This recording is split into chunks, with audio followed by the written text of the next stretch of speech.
Menteri Koordinator Bidang Politik, Hukum, dan Keamanan Mahfud MD menyebutkan bahwa kasus korupsi di Indonesia sekarang terjadi di mana-mana.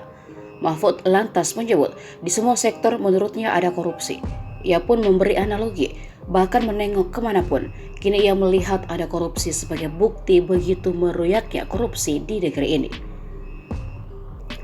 Mahfud lalu mencontohkan kasus korupsi di bidang pertambangan.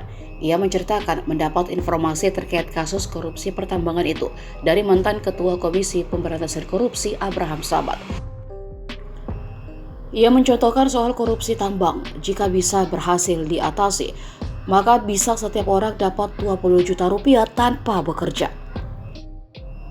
Pernah pula lanjut Mahfud juga mendapatkan cerita dari Menteri Energi dan Sumber Daya Mineral Arifin Tasrif tentang ratusan kapal batubara yang akan melakukan ekspor dicegah oleh mafia.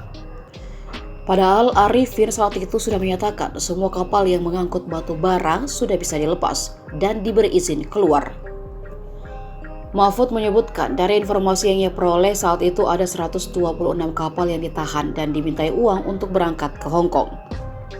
Ia pun meminta agar seluruh pemangku kepentingan bersinergi dan berkolaborasi menghilangkan ekosektoral demi menyelesaikan problematika pertambangan.